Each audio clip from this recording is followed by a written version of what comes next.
ये तेरी दीवार का टूट जाना ये आम सी बात नहीं है। हमारा इल्म ये बता रहा है कि इस रुए जमीन पर अल्लाह का कोई नबी पैदा हुआ है जो तेरी सल्तनत को खत्म करने वाला है। एक बच्चा अरब में ऐसा आया है, आई नई हुकूमत, सिक्का नया चलेगा, आलम में रंग बदला, सुबह शबे विलादत। उस दिन जो हुआ था उसको इमाम अहले सुन्नत क्यों फरमाते हैं? वो एक दिन की बात है ना। हुजूर की विलादत हुई, फारस के किले में क्या हुआ? जलजला आया। हुजूर की विलादत इधर मक्का में हुई और मुल्क फारस में जलजला आया और किले के अंदर दरार आई। अब सुनो, आला हजरत कहते हैं हश्र तक डालेंगे हम पैदाइश मौला की धूम, यानी कयामत तक हम रसूलुल्लाह की मिलाद का जिक्र धूमधाम से मनाएंगे। इसका असर क्या होगा? फारस में तो देखा था, किले में जलजला आ गया था, हुजूर के पैदाइश के जिक्र से ही किला हिल गया था। अब हम जब जब जिक्र करेंगे मिसले फारस नजद के किले गिराते जाएंगे। मिसले अजीजा ने गिरामी वक़ार, आप तमामी अहबाब को सबसे पहले मैं इस अजीम साअत की मुबारकबादी पेश करता हूं जो अल्लाह तबारक व तआला ने हमारी जिंदगियों में अता फरमाया है। ये कितना अजीम इत्तेफाक है, बल्कि कितनी अजीम सआदत है कि हम अपनी जिंदगियों में 1500 साला जश्न ईद मिलादुन नबी मनाने जा रहे हैं। अल्हम्दुलिल्लाह, ये रसूल करीम सल्लल्लाहु तआला अलैहि वसल्लम की विलादत बासआदत का 1500 सालाना जश्न ईद मिलाद हम सुन्नियों की किस्मत में मनाने आ गया है। एक बात आपको बताता चलूं कि हुजूर पाक सल्लल्लाहु तआला अलैहि वसल्लम की विलादत की खुशी मनाना ये अल्लाह तबारक व तआला ने किस्मत वालों को अता फरमाया है। जिसकी किस्मत अच्छी है वो हुजूर पाक के जिक्र से खुश भी होता है, फलता भी है और फूलता भी है, और जिसकी किस्मत फूटी है वो जलता भी है, जलाता भी रहता है। हमें आज उससे गरज नहीं। आप शरीयत के हुदूद में रह करके हुजूर पाक सल्लल्लाहु अलैहि वसल्लम की आमद की जितनी खुशियां मनाएं वो कम है। जितना हुक्म हमें दिया गया है उन सारी खुशियों के साथ आप लोग मियां साल भर में एक बार थोड़ी ना मीलाद मनाने की खुशी है, और एक साल ही नहीं। हमारा मसलक तो ये है कि इस साल ही ईद मिलाद नहीं मनाएंगे, बल्कि हश्र तक डालेंगे हम पैदाइश मौला की धूम, और बल्कि ये अपना अकीदा बना करके चलो, दम में जब तक दम है जिक्र उनका सुनाते जाएंगे। और हो सकता है प्रोग्राम के लिए, स्टेज के लिए और फिर माहौल बनाने के लिए परमिशन लेना पड़ता हो, लेकिन हुजूर पाक का जिक्र करने के लिए किसी सुन्नी को किसी के परमिशन की जरूरत नहीं। आशिक रसूल उसका अकीदा तो ये है, मैं वो सुन्नी हूं जमीले कादरी, मरने के बाद मेरा लाशा भी कहेगा अस्सलातु वस्सलाम। हमारा तो ये तौर तरीका है। आज सुन्नियों की किस्मत में ये मीलाद की जो घड़ी आई है, सबसे पहले तो मैं गुजारिश करूंगा कि अल्लाह के नबी सल्लल्लाहु तआला अलैहि वसल्लम की बारगाह में वो खिराज अकीदत पेश करो कि ये तारीख बन जाए। बल्कि इस्लाम की तारीख का एक अजीम हिस्सा अभी इस साल आपको मिलने वाला है। पूरी इस्लामी तारीख में ये तारीख बनने जा रही है कि 1500 सालाना जश्न ईद मिलादुन नबी अल्लाह ने हम गुनहगारों को अता फरमाया है, और ये किस्मत नहीं है तो और क्या है मेरे अज़ीज़ों।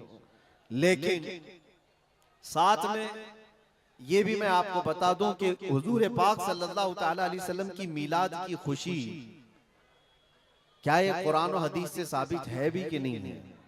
क्योंकि अभी ये 10 दिन बचे हैं 12वीं शरीफ को। एक बात कान खोल करके सुन ले, मैं कुरान और हदीस की दलाइल की तरफ आता हूं बाद में, लेकिन एक बात वजाहत के साथ कहता हूं।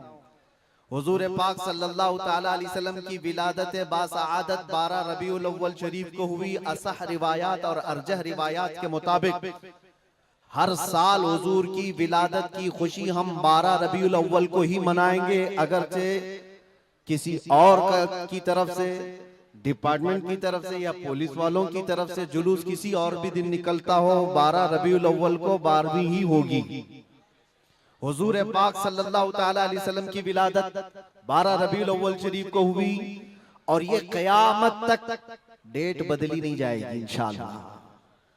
और जो कुरान और हदीस की बात मैं अर्ज कर रहा हूं, सबसे बड़ी बात तो ये है, आप रसूल पाक सल्लल्लाहु अलैहि वसल्लम को खुदा समझते हैं या खुदा का रसूल समझते हैं? खुदा का रसूल समझते हैं तो फिर मीलाद मनाओ, इसलिए कि खुदा की मीलाद नहीं हो सकती, खुदा की मीलाद नहीं हो सकती, क्योंकि अल्लाह के बारे में अकीदा क्या है हमारा, लम यलिद वलम यूलद, वो ना किसी से पैदा हुआ ना उससे कोई पैदा होगा। अल्लाह किसी से पैदा नहीं हुआ और अल्लाह के पैदा होने की कोई तारीख नहीं बनाई जा सकती, उसकी मीलाद नहीं हो सकती। और रसूल पैदा हुए हैं 12 रबीउल अव्वल शरीफ को, आपकी माँ भी है और आपके बाप भी हैं और आपसे भी लोग, आपसे भी बच्चे पैदा हुए हुजूर पाक सल्लल्लाहु अलैहि वसल्लम से। तो हम पूरी दुनिया में हुजूर की मीलाद मना करके शिर्क को तोड़ने वाला अमल करते हैं, शिर्क को तोड़ने वाला अमल करते हैं। कोई हमारी तरफ जो शिर्क का फतवा देता है उसे कान खोलकर सुन लेना चाहिए। मीलाद मनाकर हम बताते हैं हम मोहम्मद अरबी सल्लल्लाहु अलैहि वसल्लम को खुदा नहीं समझते बल्कि खुदा का रसूल समझते हैं। अगर खुदा समझते या खुदा के बराबर समझते तो हुजूर की मीलाद कभी नहीं मनाते, क्योंकि अल्लाह की मीलाद नहीं मनाई जाती तो हम रसूल की भी मीलाद नहीं मनाते। दोनों को अगर बराबर समझते नहीं, हम सुन्नियों का अकीदा ये है, मैं मानता हूं अक्ल वालो मेरा मोहम्मद खुदा नहीं है, मगर दिलों में ये नक्श कर लो कि वो खुदा से जुदा नहीं है। यह हमारा है। रसूल करीम सल्लल्लाहु तआला अलैहि वसल्लम की मीलाद मनाना शिर्क को तोड़ने वाला अमल है, शिर्क को खत्म करने वाला अमल है। और आपको एक बात ये भी बता दूं, हुजूर अकरम सल्लल्लाहु तआला अलैहि वसल्लम की विलादत जिस दिन हुई थी पूरी कायनात में बहुत कुछ तब्दीलियां आई थी, जो सही रिवायात में मौजूद हैं, बहुत तब्दीलियां आई थी। अरब उस वक्त जो रेगजार था, सहरा था, सब्जा देने लग गया, बारिशें बराबर होने लग गई। अरब में आज भी बारिश नहीं होती है, साल में 2-4 बार बारिश के खतरात गिर गए, अलग बात है। मौसम बाज़ाब्ता जैसे बारिश का यहाँ होता है नहीं होता। लेकिन जिस साल हुजूर पाक सल्लल्लाहु अलैहि वसल्लम की विलादत होने वाली, अरब में सब्जे उगने लग गए या बारिश होने लग गई है। और उस साल जो हालात की तब्दीली थी, मुल्क शाम में एक नदी जो सूख चुकी थी वो अचानक जारी हो गई, पानी भर आया। और एक नदी जो हमेशा बहती वो अचानक सूख गई। एक आतिश कदा था 1000 साल से जिसकी आग को बुझने नहीं दिया गया था ईरान के नुजूमियों ने, आतिश परस्तों ने, अचानक वो आग भी गुल हो गई। एक ही दिन में सब चीजें हो रही हैं। और कायनात में ये जो बड़ी बड़ी तब्दीलियां हुई थी, उस दिन एक और तब्दीली, बुत सारे औंधे मुंह गिरे हुए थे। जो 12 रबीउल अव्वल शरीफ का दिन था, ये सही रिवायात से मैं बता रहा हूं, बुत औंधे मुंह गिरे हुए। लेकिन एक बहुत बड़ा मसला हुआ था जिसकी तरफ इमाम अहले सुन्नत फाजिल बरेलवी रहमतुल्लाह ताला अलैह अपने शेर में इशारा करते हुए फरमाते हैं, क्या एक बहुत बड़ी तब्दीली ये हुई थी कि मुल्क फारस का जो बादशाह है किसरा, उसका किला इतना मजबूत था कि उसकी हिफाजत के लिए 1 लाख फौजी खड़े रहते थे, सिर्फ किले की हिफाजत के लिए। और वो किला इतना मजबूत कि उनका दावा था, उनका चैलेंज था कि इसको कोई तोड़ नहीं सकता, इसको मिटा नहीं सकता। लेकिन 12वीं शरीफ का दिन या सुबह के वक्त अचानक किले के अंदर जलजला आया और दीवार फट गई।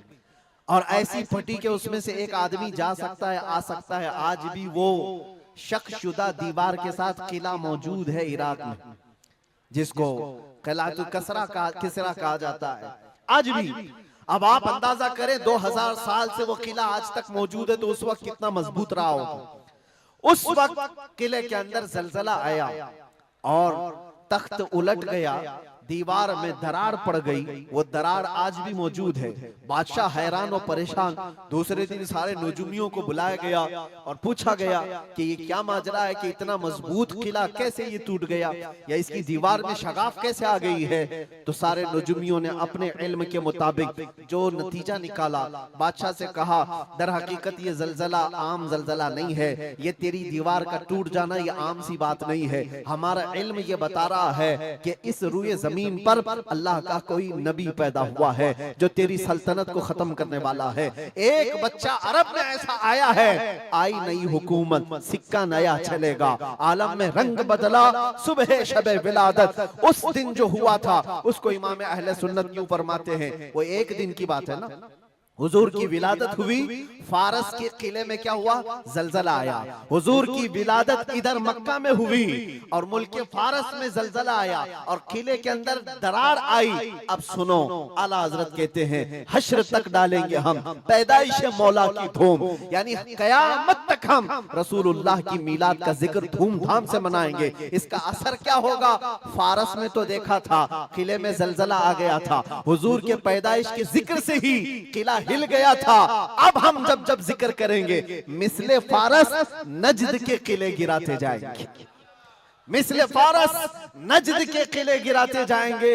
आज जिन लोगों के किले गिरते हैं या हिलते हैं वो जिक्र मुस्तफा से ही गिरते हैं, लेकिन उसका हमें कुछ असर नहीं होना चाहिए। खाक हो जाएं अदू जलकर मगर हम तो रजा, दम में जब तक दम है जिक्र उनका सुनाते जाएंगे। अजीजा ने गिरामे वक़ार, मैं बहुत छोटे से वक्त के लिए आपके पास आया हूं, लेकिन एक अजीम मैसेज देकर के कि मिलाद मुस्तफा सल्लल्लाहु अलैहि वसल्लम के मौके पर सारे सुन्नियों को ये चाहिए कि सिर्फ झंडे लगाने और कुमकुमे लगाने और बड़े बड़े नारे लगाने से ही ईद मिलादुन नबी का आप एहतमाम नहीं कर रहे हो, बल्कि हर सुन्नी आशिक रसूल को चाहिए कि वो इस मौसम में नहीं बल्कि पूरी जिंदगी उसकी है, लेकिन इस मौसम में खास तौर पर अपने नबी पाक सल्लल्लाहु अलैहि वसल्लम की सीरत तो पढ़ ले, मेरे आका सल्लल्लाहु अलैहि वसल्लम की बायोग्राफी मालूम हो जाए, हुजूर पाक की जिंदगी को समझ जाएगा। तो मेरे अजीजों, ये हवाओं के झोंकों से उसका कभी कुछ बाल बेका नहीं हो सकता। जो नबी पाक सल्लल्लाहु अलैहि वसल्लम को पढ़ा हुआ है वो तूफानों और आंधियों में अपना मजहब नहीं बदल सकता, वो लोगों की लालच पर अपना दीन का सौदा नहीं कर सकता। ये वही लोग हैं जो दीन के सौदा करते हैं जिन्होंने अपने नबी को नहीं पढ़ा। हुजूर पाक सल्लल्लाहु अलैहि वसल्लम को जिन आंखों ने एक बार देखा है वो सहाबा की जिंदगी तो देख लें, उनको खोलते हुए तेल में भी डाल दिया गया, मगर दामन मुस्तफा से हाथ हटाना तो दूर की बात है, जुबान पर लफ्ज लाना भी उन्होंने कभी गवारा नहीं किया। जानते हो, 3 भाई थे, ये कलयुगी में एक हिकायत लिखी हुई है, 3 सगे भाई थे, एक ईसाई बादशाह ने गिरफ्तार कर लिया, तीनों जवान थे, 20 से 30 साल के बीच में, और बादशाह ने कैद करके उनको सबसे पहले क्या कहा, तुम अपना दीन बदल लो, धर्म परिवर्तन कर लो, मोहम्मद अरबी सल्लल्लाहु अलैहि वसल्लम के जो कसीदे गाते हो छोड़ दो। लेकिन देखो, याद रखो, उसमें से जब बादशाह ने ये बात रखी तो उन्होंने कहा नहीं, हमारा दीन इतना सस्ता नहीं है कि हम तुम्हारी कैद में आते ही बदल डाले। उसने कहा अगर तुम बदल लोगे तो मैं तुम्हें अपने वजारत में सिपाहियों में बड़े मनसब पर रखूंगा। नहीं माना, ठुकराया। बादशाह ने क्या कहा, इसकी सजा तुम्हें भुगतने के लिए तैयार रहनी होगी। तैयार। बहुत बड़े एक कढ़ाई में तेल को लाकर खोलते हुए तेल में उसमें से सबसे बड़े भाई को डालने का हुक्म दिया। बादशाह ने जैसे हुक्म दिया, जल्लाद आया और उन 3 भाइयों में से एक को उठाया और खोलते हुए तेल में डाल दिया। अंदाजा करो, मोमबत्ती पर अगर तुम्हारी उंगली भी लग जाए ना तो चमड़ी जल करके निकल आए, और पता नहीं कितने दिन तक इसकी जलन आपको होती रहे, लेकिन एक पकते हुए तेल में डाला जा रहा है। डाल दिया, जिस्म पूरा चरमरा गया। थोड़ी देर गुजरी, 2 भाई और मौजूद, दूसरे को बुलाया गया, देखा तुम्हारे भाई का हश्र क्या हुआ है, तुम अगर बादशाह की पेशकश को कबूल कर लो तो शायद तुम्हारी जान बच सकती है। दूसरे ने मुस्कुराया और कहा, वही शायद उनकी ही जुबान थी जो बरेली से यूं आती है, जिंदगी ये नहीं किसी की किसी के लिए, जिंदगी है नबी की नबी के लिए। मेरे बड़े भाई को जलाने के बाद अब तो तुमने और भी मुश्किल कर दिया है फैसला। मैं इस बात के लिए तैयार हूं कि इससे बड़े तेल में भी मुझे डाला जाए, लेकिन जुबान पर मेरे मुस्तफा के दामन को छोड़ने वाली बात कभी नहीं ला सकता। दूसरे भाई को भी उठाया गया और खोलते हुए तेल में डाल दिया। दो भाइयों की शहादत हो गई जगह पर ही। वो तेल में डालना, जुबान पे अल्फाज हो सकता है, आसानी से हम बोल रहे हैं और आप आसानी से सुन रहे हैं, प्रैक्टिकल जिसके साथ होगा वो अंदाजा कर सकता है दर्द और कर्ब किसको कहते हैं, शिद्दत की तकालीफ किसको कहते हैं। मेरे अजीजों, तीसरा जो नौजवान था वो बहुत ही कम उम्र का था, 22 से 23 साल का होगा। बादशाह का जो वजीर वहां पर था, उसने देख करके बादशाह से कहा, इस लड़के को मेरे हवाले कर दीजिए, मैं इसको बदल करके लाऊंगा, मेरा चैलेंज है। क्यों, जान इसकी भी ले लेंगे, मैं इसको बदल करके लाऊंगा। इतने मजबूत लोग कैसे हो सकते हैं अरब के कि खोलते हुए तेल में इनके भाइयों को डाला गया, तब भी ये बदल नहीं रहे। दो को मरते हुए, अरे यहाँ एक को डंडा पड़ते हुए देखकर सारे भाग जाएं, और ये दो को जलते हुए देख करके भी टस से मस नहीं होते। कैसा अकीदा है, कैसा तसल्लुब है इनका। बादशाह ने कहा, किस बात पर तुम्हें यकीन है कि इसको तुम बदल लाओगे। उसने कहा, मुझे भरोसा है, आप मुझे दीजिए 1 महीने का टाइम, इसको बदल कर न लाऊं तो फिर मुझे आप जो सजा दे। बादशाह ने कहा, ठीक है, ले जाओ। तीसरे को खोलते हुए तेल में डालने की बजाय बादशाह ने अपने वजीर के हवाले कर दिया। और दुनिया देखो, वो मेरे अजीजों याद रखो, आशिकाने मुस्तफा से 2 इम्तिहान हर जमाने में होते रहेंगे, आज भी हो रहे हैं और होते रहेंगे। पहला इम्तिहान, मौत से डरा करके तुम्हारा दीन छीन लिया जाएगा, मौत से डरा करके ये हो जाएगा, वो हो जाएगा, तुम्हें ये कर दिया जाएगा, वो कर दिया जाएगा।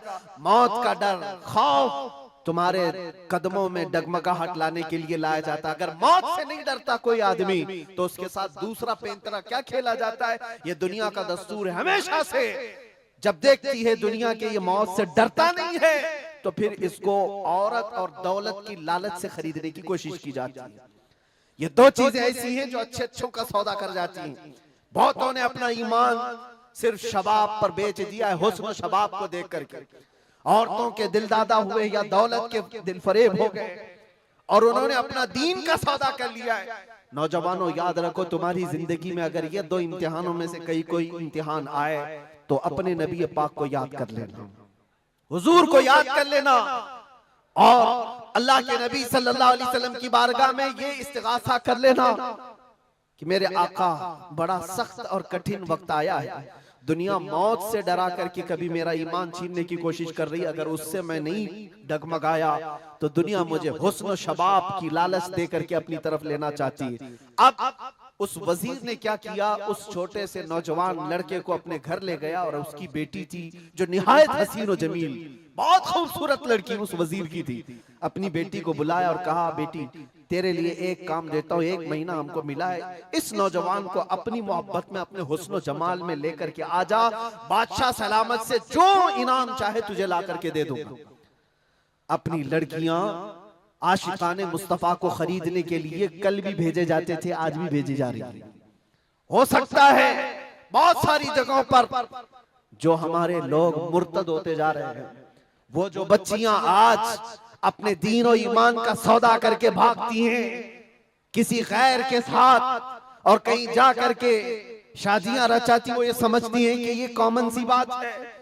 वो दीन बेचने वाले लोग हैं, उनका हिस्सा दीन इस्लाम में कुछ नहीं। कल कयामत के दिन देखना, तुमने अपने नफ्स की खातिर एक गैर मुस्लिम के साथ भाग करके निकाह किया, चाहे वो बेटी हो कि बेटा हो, अपने दीन से सौदा किया है और गद्दारी की है। कल कयामत के दिन मुंह तो अल्लाह को दिखाना है, हुजूर की शफाअत के बगैर तो कुछ होना नहीं है। देखना हश्र में जो हुजूर पाक सल्लल्लाहु तआला अलैहि वसल्लम के साथ तुम खड़े रहोगे कि हम खड़े रहेंगे, वो वक्त आने वाला है। उस नौजवान के साथ क्या हुआ, वजीर ने अपनी बेटी तो लगा दी। अल्लाह की पनाह मेरे अजीजों, हुजूर पाक का इश्क का एक कतरा भी जिसके दिल में आता है, ऐसी चीजें उसके पांव को नहीं डगमगाती, ना कभी उसका ईमान खरीद सकती हैं, ना उसके दीन का सौदा कर सकती हैं। वो लड़की रोजाना आती, रात के वक्त बैठ जाती, और ये नौजवान जैसी महसूस करता, मेरे कमरे में अकेले तन्हा रहने के बावजूद वजीर की खूबसूरत हसीन जमील बेटी, जिसके निकाह के पैगाम बादशाहों के औलाद से आया करते थे, शहजादे निकाह का पैगाम भेजा करते, वो लड़की मेरे पास आकर बैठ जा रही है। नौजवान क्या करता था, मुसल्ला बिछाया और सजदे में गिर गया। जब तक वो उठती नहीं थी ये सर उठाता नहीं था।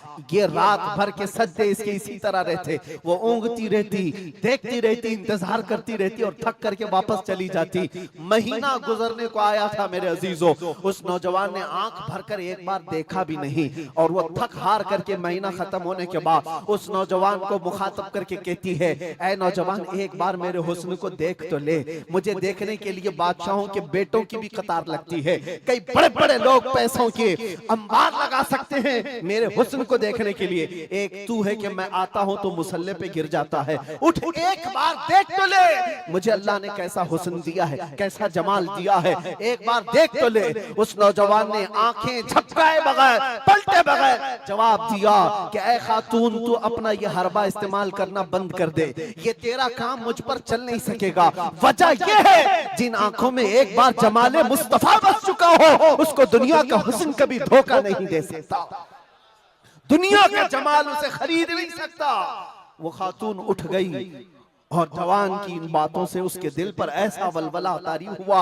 वो खातून कहती है, ऐ नौजवान खड़ा हो जा, मैं तुझे खरीदने नहीं आई, मैं तुझे अपनी दामे फरेब में फंसाने नहीं आई, उठ जा, अब मेरी एक अर्जी सुन ले। नौजवान उठा और पूछा क्या अर्जी है। कहती है कि मैं अब तेरी मोहब्बत में गिरफ्तार हूँ, मैं चाहती हूँ कि तू मेरे दीन में ना आ बल्कि तू अपने दीन में मुझे दाखिल कर ले। जिसके हुस्न ने तेरी आंखों को ऐसा बाकमाल बनाया है कि तन्हा होते हुए भी कभी तूने मेरे हुस्न को नहीं देखा, मैं चाहती हूं कि उस हुस्न के पैकर जमाले मुस्तफा की मैं भी दिलदादा हो जाऊं। उस नौजवान को उठाया और कहा, मुझे पढ़ा दे ला इलाहा इल्लल्लाह मुहम्मदुर रसूलुल्लाह। हर जमाने में आशिकाने मुस्तफा जो होते हैं, हर जमाने में जो आशिकाने मुस्तफा होते हैं वो दूसरों की छाप अपने ऊपर लेते नहीं हैं बल्कि जहां जाते हैं अपनी छाप दूसरों पर छोड़ करके आते हैं। यही होती है जिंदगी आशिकाने मुस्तफा की। उस नौजवान ने उसे कलमा तैयबा पढ़ाया और उस खातून ने कहा, चलो यहाँ से निकलो, कुफरिस्तान से निकल करके हम निकाह करते हैं और साथ जिंदगी गुजारेंगे। तवज्जो चाहता हूँ, तवज्जो चाहता हूँ, ये मेरी बात को खत्म होने दो। ऐ नौजवानों, आज तुम्हें कोई बहकाने वाला, खोलते हुए तेल में डालने वाला नहीं है, उसके बावजूद तुमने पता नहीं अपने कितने घंटे ये सारे सोशल मीडिया पर आई हुई ऐसी हसीना और जमीलाओं के पीछे अपनी रातें बर्बाद कर डाली। तुम्हें पता नहीं ये आंखें अल्लाह ताला ने तुम्हें किस लिए दिए हैं। दुआ ये करो कुछ ऐसा कर दे मेरे किरदिगार आंखों में, हमेशा नक्श रहे रूए यार आंखों में। उन्हें न देखा तो किस काम की है ये आंखें कि देखने की है सारी बहार आंखों में। अजीजा ने गिरामी, उस नौजवान ने उस खातून की बात सुन ली और कहा, चलो मुझे इस जगह से, इस कैद से निकालो, हम ये शहर छोड़ देते हैं, ये मुल्क छोड़ देते हैं। उस खातून ने उस नौजवान को आजाद किया और साथ लेकर चल पड़ी, शहर भी छोड़ दिया, बाहर निकल पड़े। रात का वक्त है, अचानक वो आधा रास्ता तय किए कि पीछे से घोड़ों के दौड़ने की आवाज आई। तवज्जो चाहता हूँ, एक फौज आ रही है और हिनहिनाने वाले घोड़ों की आवाजें आने लगी। दोनों डर गए, नए लोग हैं, नौजवान लड़का है, नौजवान लड़की है और शहर से भागे हुए हैं, दीन इस्लाम कबूल करके निकले हुए हैं। बादशाह को हो सकता है खबर हो गई होगी, वजीर को पता चल गया होगा कि कैद से निकला हुआ ये फरार मुजरिम हमारा शहर छोड़कर जा रहा है। पूरी फौज आती हुई नजर आ रही थी। ये दोनों एक दरख्त के पीछे ओट पर छुप कर खड़े हो गए। पता नहीं अब इसके आगे क्या होने वाला है, हमें गिरफ्तार कर लिया जाएगा, हो सकता है हमारा भी अंजाम वही होगा जो हमारे दो भाइयों के साथ हुआ। लेकिन इत्तेफाक की बात है, वो घोड़े करीब से करीब आते गए, वो फौज करीब आ गई और जब आ गई तो करीब आकर वो फौज रुक गई। इन्होंने देखा नहीं ये फौज कौन थी, ये लोग कौन थे। दरख्त के पीछे छुपे हुए हैं नौजवान और वो दुशीजा। अचानक आने वाली फौज में से एक गरजती हुई आवाज आती है, नाम लेकर के नौजवान का पुकारा जाता है, ऐ फलां बिन फलां बाहर आ जा, बाहर आ जा। बाहर ये नौजवान आता है तो देखता है बादशाह की फौज नहीं है, वजीर की फौज नहीं है, बल्कि वो दोनों शहीद भाई घोड़े पर सवार है और सारी फौज में रसूलुल्लाह के वो शहीद सहाबा तशरीफ लाए हुए हैं। नारे तकबीर, नारे रिसालत, नारे रिसालत।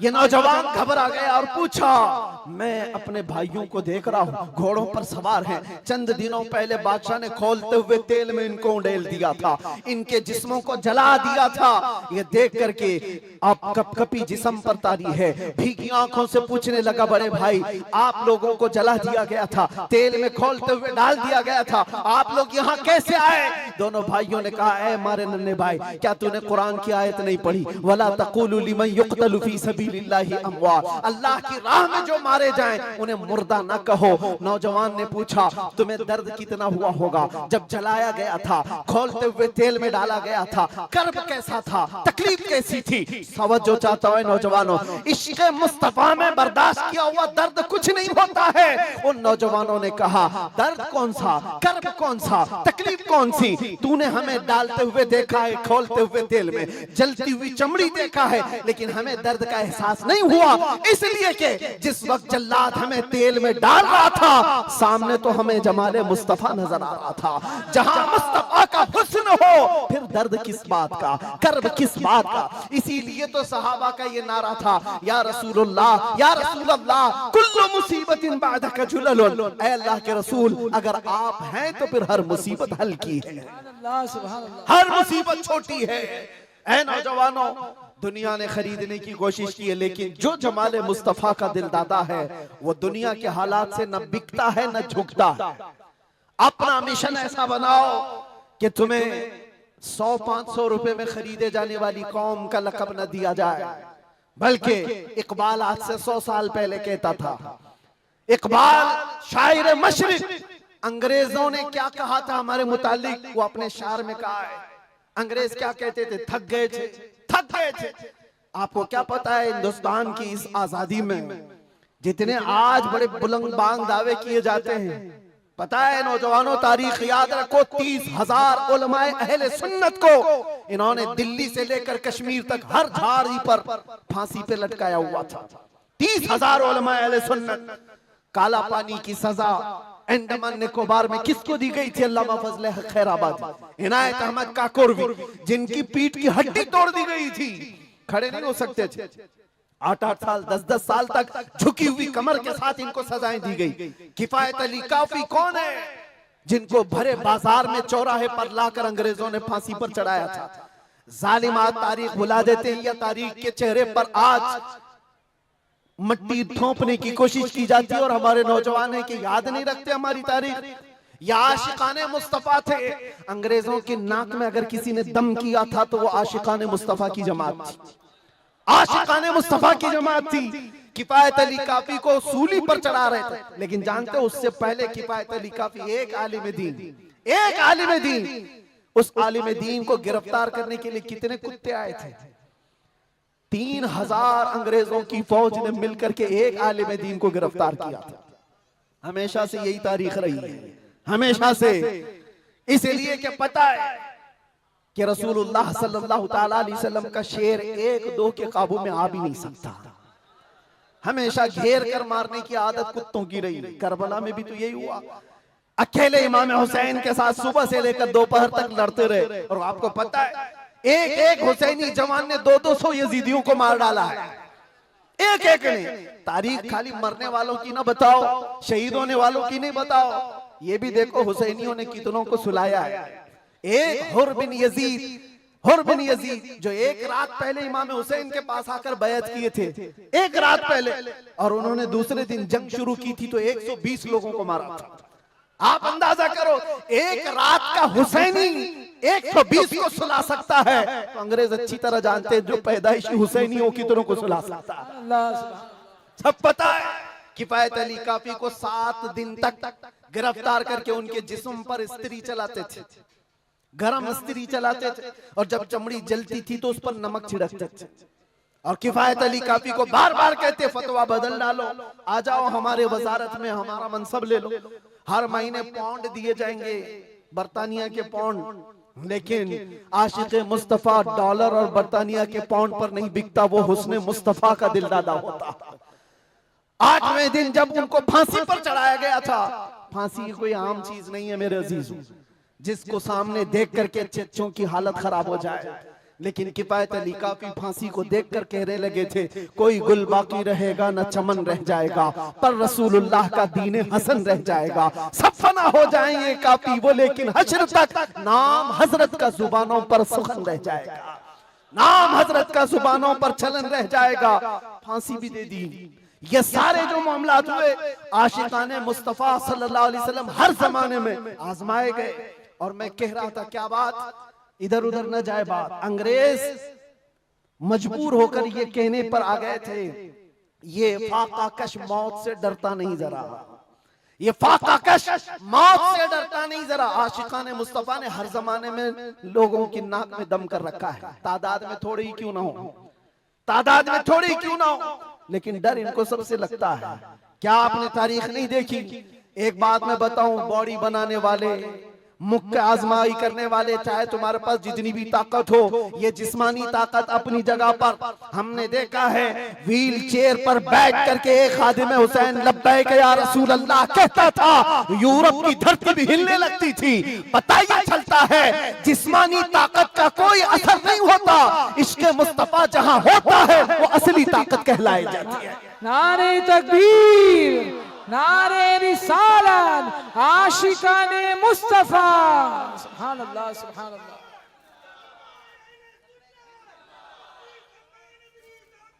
जिंदाबाद, अल्लाह अकबर, आला हजरत, आला हजरत, आला हजरत, आला हजरत, अल्लाह अकबर, या रसूल अल्लाह, जिंदाबाद, जिंदाबाद। मेरे अजीजों, बात सिर्फ इतनी है, यही मैंने एक साहब से पूछा था कि मियाँ तकरीरें बहुत होती हैं, भाषण भी बहुत होते हैं, क्या क्या नहीं कहा जाता। हमने खाली कुछ देर की खामोशी ही तो कहा था। खामोशी कहना क्या इतना बड़ा जुर्म बन गया? वो तो आप सबको भी पता है कहां कहां से हमारे जुलूस निकाले गए, कहां कहां का क्या क्या देखा। बहरहाल मैं वो दास्तानें बताने नहीं आया हूं, लेकिन इतनी बात मुझे आज भी एहसास दिलाती है, ये अल्लाह का करोड़ा एहसान है। तुमने मुझे हथकड़ियां पहनाई है, घुमाया, जहां भी रखा, जिस तरह भी रखा। 8 महीने क्या 8 साल रखते या 80 साल अगर उम्र होती तो रखते, इससे फर्क नहीं पड़ता।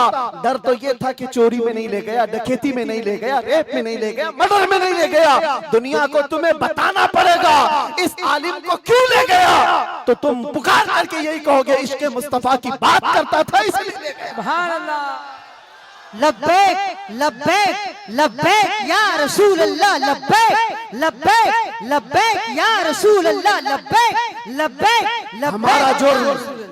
हमारा जुर्म यही तो है, दुनिया को तुम्हें बताना होगा क्या जुर्म किया था। अपनों को भी बताओ और दूसरों को भी बताओ। इसलिए मेरे अजीजों, कई मर्तबा ऐसा हुआ कि हमने अपने साहबों से पूछा भी था कि बात क्या है, छोटी सी बात को इतना ज्यादा क्यों बनाया गया। उन्होंने कहा बात छोटी है, लेकिन हमको ऐसा लग रहा है कि कई सालों से जो मरे हुए वो भी खड़े होने लग रहे हैं, कई सालों से जो सोए हुए हैं वो भी उठने लग रहे हैं। हम नहीं चाहते कि इस तरह का माहौल बन जाए, लेकिन याद रखना मेरे अजीजों, इश्क़ मुस्तफा पर बात करना, इज्जत मुस्तफा का चर्चा करना, अगर ये जुर्म है तो ये जुर्म मौत तक 1000 बार हम करते रहेंगे, 1000 बार करते रहेंगे। इसलिए कि इससे कोई समझौता नहीं। हाँ, हम कानून के खिलाफ कोई बात नहीं करते। अगर अपने नबी पाक की इज्जत की बात करना जुर्म है तो ये जुर्म तो हम करते ही रहेंगे, ये करता रहे, हर नौजवान भी करेगा। नामे मुस्तफा लेना कोई जुर्म नहीं है, हुजूर की इज्जत की बात करना कोई जुर्म नहीं है। लेकिन एक साहब ने कहा, मुझसे कहा कि मुफ्ती साहब आप बयान करो, जितना करना है अपने नबी की तारीफ करो, जो करना है करो, लेकिन आप ये दूसरों को कुत्ता क्यों बोलते हो, ये सारी चीजें क्यों कहते हो। मैंने कहा अगर आपकी माँ को कोई बदकार कह दे, आपकी माँ को कहे कि बदकार है, तो आपको कैसा लगे। तो खड़े हो गए, कहा मेरी माँ को क्यों मिसाल में ला रहे हो, आप मेरी माँ के बारे में मिसाल क्यों दे रहे हो। मैंने कहा अभी तो मिसाल ही दिया, गाली नहीं दिया, खाली मिसाल, सपोज, एग्जाम्पल, इस पर आप इतना भड़क गए। याद रखो मेरे अजीजों, आप अपनी माँ से जितना मोहब्बत करते हैं, करोड़ों माँ से ज्यादा एक सुन्नी आशिक रसूल अपने नबी से मोहब्बत करता। हमारी जाने कुर्बान उस नबी पाक की जात पर। आप रुए माजना में मुस्तफास, आप क्या समझते हो दुनिया में जो इज्जत है वो हमारी टोपी दाढ़ी से है, हमारे जुब्बे कुब्बे और हमारे रंगो नस्ल से है? हमें इज्जत हमारे रंगो नस्ल और हमारे नाम और नमूद, हमारे इल्म और हमारे मनसब, हमारी पगड़ी और हमारे जुब्बे नहीं दिलाते। हमें जो इज्जत मिलती है वो किस बात पर? जब तक बिके न थे तो कोई पूछता न था, या रसूल अल्लाह तुमने खरीद कर हमें अनमोल कर दिया। ये नाज ये अंदाज हमारे नहीं होते, झोली में अगर टुकड़े तुम्हारे नहीं होते, जब तक के मदीने से इशारे नहीं होते, रोशन मेरी किस्मत के सितारे नहीं होते। बेदाम ही बिक जाए ये बाजार नबी में, इस शान के सौदे में खसारे नहीं होते।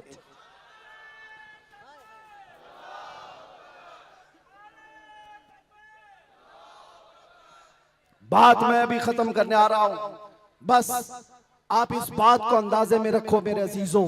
दुनिया में बहुत आंधियां हैं, बहुत तूफान, और लोग कहते हैं हालात सही नहीं है, हालात सही नहीं है, इसलिए ऐसे चलना चाहिए। हालात तो हुजूर जब ऐलान नबूवत किए थे उस वक्त से लेकर अब तक कभी सही हुए ही नहीं, कभी सही नहीं हुए। क्या बदर में हालात सही थे? उहद में हालात सही थे? खंदक में हालात सही थे? खैबर में हालात सही थे?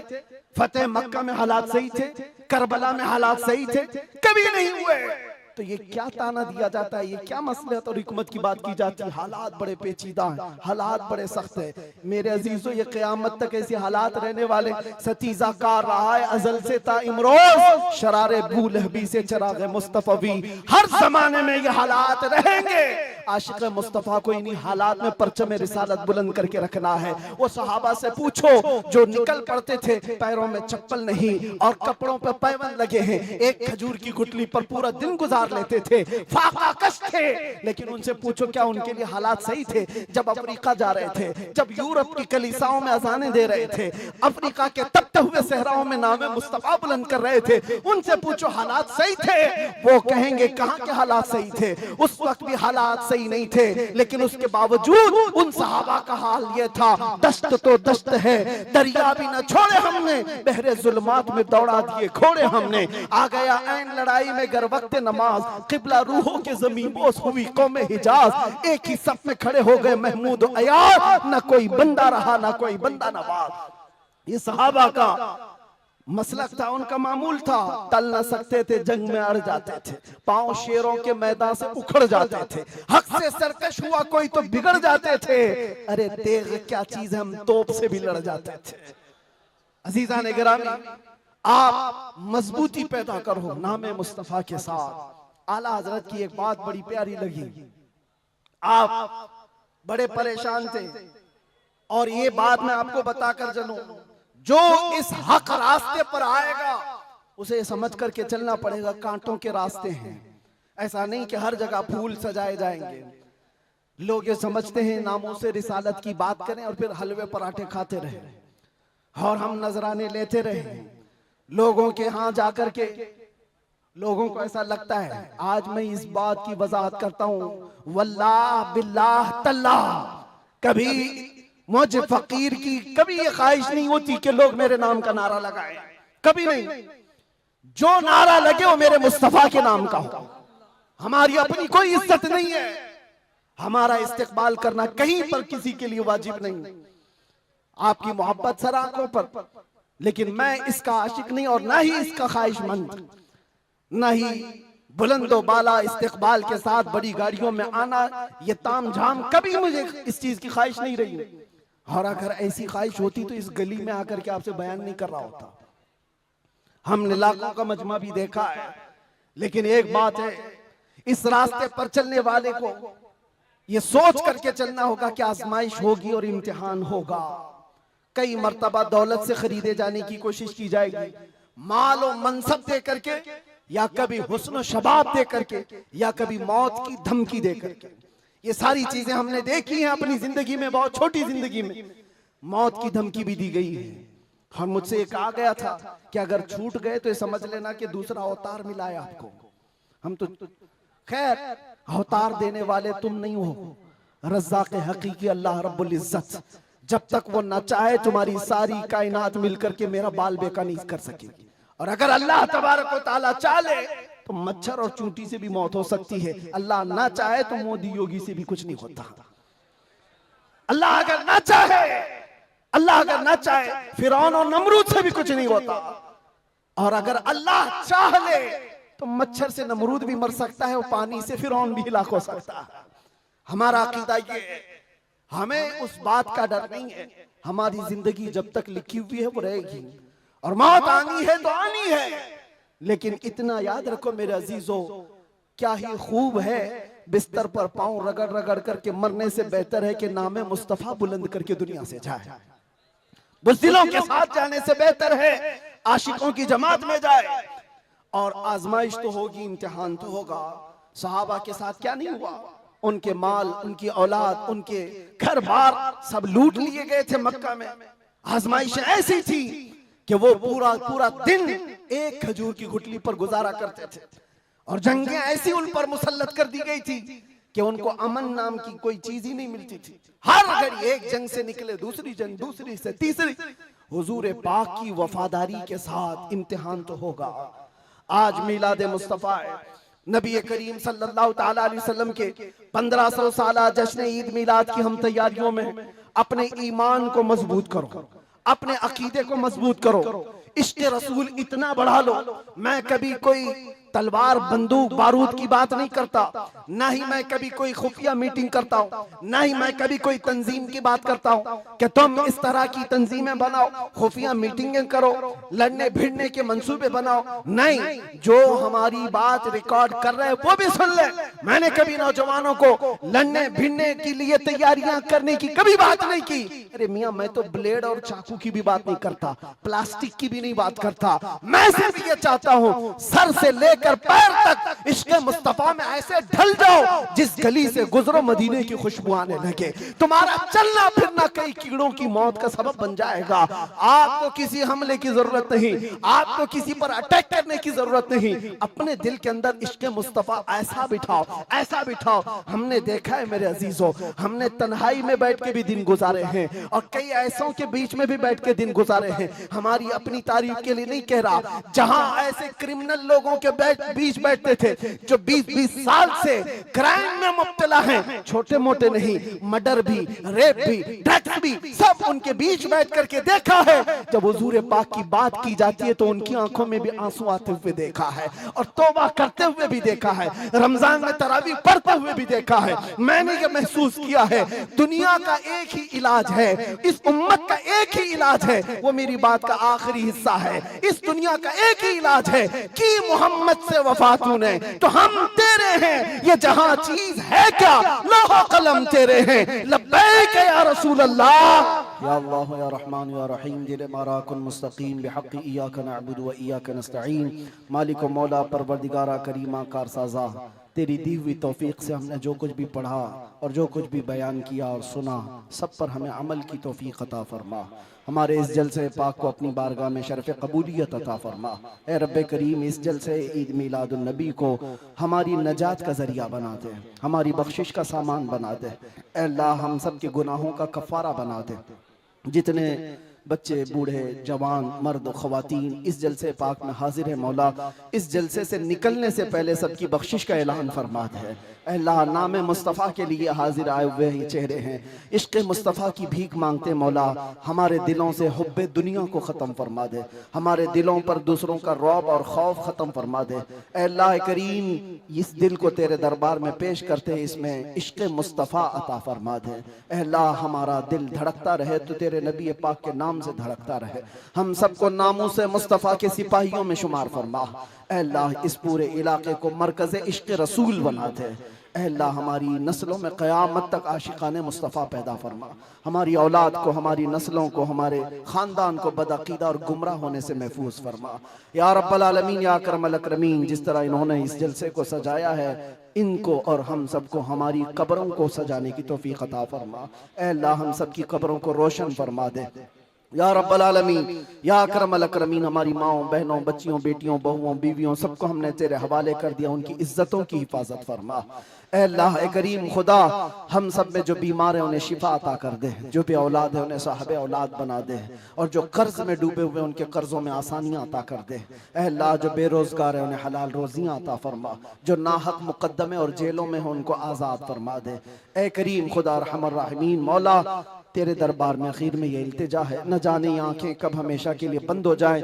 इन आंखों के बंद होने से पहले एक बार तेरे हबीब पाक के चेहरे की जियारत नसीब फरमा। ऐ अल्लाह दुनिया में हर आफत से बचाना मौला, उखबा में न कुछ रंज दिखाना मौला, बैठे जो दरे पाक पैगंबर के हुजूर ईमान पे उस वक्त उठाना मौला। कुछ ऐसा कर दे मेरे किरदगार आंखों में हमेशा नक्श रहे रूए यार आंखों में, उन्हें न देखा तो किस काम की हैं ये आंखें कि देखने की है सारी बहार आंखों में। ऐ अल्लाह हमारी दुआओं को तेरे हबीब पाक के नालैन के सदक़े कबूल व मकबूल फरमा। इन्नल्लाह व मलाइकतहु युसल्लूना अलन नबी या अय्युहल्लज़ीना आमनू सल्लू अलैहि व सल्लिमू तस्लीमा। अल्लाहुम्मा सल्लि अला सय्यिदिना मुहम्मदिन मअदनिल जूदि वल करम व आलिहि व अस्हाबिहिल किराम व इब्निहिल करीम व बारिक व सल्लिम। दअवाहुम फीहा सुब्हानकल्लाहुम्मा व तहिय्यतुहुम फीहा सलाम व आखिरु दअवाहुम अनिल हम्दुलिल्लाहि रब्बिल आलमीन। जब दमे वापसी हो या अल्लाह, जब दमे वापसी हो या अल्लाह, लब पे जारी हो बस ला इलाहा इल्लल्लाह मुहम्मदुर रसूलुल्लाह। एक ऐलान मेरी तरफ से, जुलूस ईद मिलादुन नबी सल्लल्लाहु अलैहि वसल्लम आएगा तो है नौजवानों, पूरी दुनिया आपको देख रही होगी। मेरा ये बयान हर आशिक रसूल तक पहुंचे। पूरी दुनिया उस वक्त आपके चलने फिरने के अंदाज को देख रही होगी। बड़े बड़े डीजे लाना और उस पे गानों की धुन की तरह थिरकना इस्लाम में हराम है, हराम है, हराम है। और एक हराम काम से अपने नबी पाक की मिलाद नहीं मनाई जा सकती। याद रखो, तुम अगर अपना एंटरटेनमेंट करना चाहते हो तो किसी और जगह जाकर करो, मिलाद मुस्तफा को बर्बाद ना करो। मेरी ये गुजारिश है हर नौजवान को, आप सुन्नते मुस्तफा सल्लल्लाहु अलैहि वसल्लम में मलबूस हो जाए और खूब खुशबू लगाए, खूब खैरात करे, और नारे भी हो, हुजूर की नातें भी हो सब जगह, लेकिन डीजे के जरिए से या उस दिन नशा करके दूसरों को तकलीफ पहुंचाना और अपने जिस्म को तकलीफ पहुंचाना अल्लाह के नबी सल्लल्लाहु अलैहि वसल्लम को ईजा देने के बराबर है। हुजूर तो ये फरमाते हैं, तुम्हारे तलवों में कांटा भी चुभे तो उसका दर्द मुझे होता है। आप अंदाजा करो, उम्मत मुस्तफा हो और हुजूर पाक को ईजा देना और दर्द देना आपका मजहब नहीं हो सकता। उस दिन रोजा भी रख सकते हैं, खैरात भी कर सकते हैं, इश्क़ मुस्तफा के नगमे भी सुना सकते हैं, और जो गरीब हो, कमजोर हो, उनको उठा भी सकते हैं, और बूढ़ों का बोझ भी उठा सकते हैं। मिलाद मनाने के बहुत तरीके हैं, जरूरी नहीं कि डीजे पर नाचना ही और जुलूस में निकल करके थिरकना ही और झंडे फहरा करके लोगों को तकलीफ देना, आग उछालना, ये सब गैरों की तरफ से आई हुए रस्म रिवाज है। मैं गुजारिश करता हूं कि ऐसी किसी भी रस्म रिवाज से मिलाद मुस्तफा के जुलूस को नापाक न करो, और अगर कोई करता है तो उसे रोकने की कोशिश करो। तुम अपने बाप का इस तरह मना लेना या तुम्हारे बेटे का कर लेना, मगर मुस्तफा करीम के मिलाद को नापाक होने नहीं देना। इंशाअल्लाह जुलूस ईद मिलाद 1500 साल जो आ रहा है उसको इस तरह से मनाएंगे कि इश्क़ मुस्तफा की खुशबू हर गली कूचे में हम पहुंचाएंगे इंशाअल्लाह। लब्बैक या रसूल अल्लाह, लब्बैक या रसूल अल्लाह, लब्बैक या रसूल अल्लाह।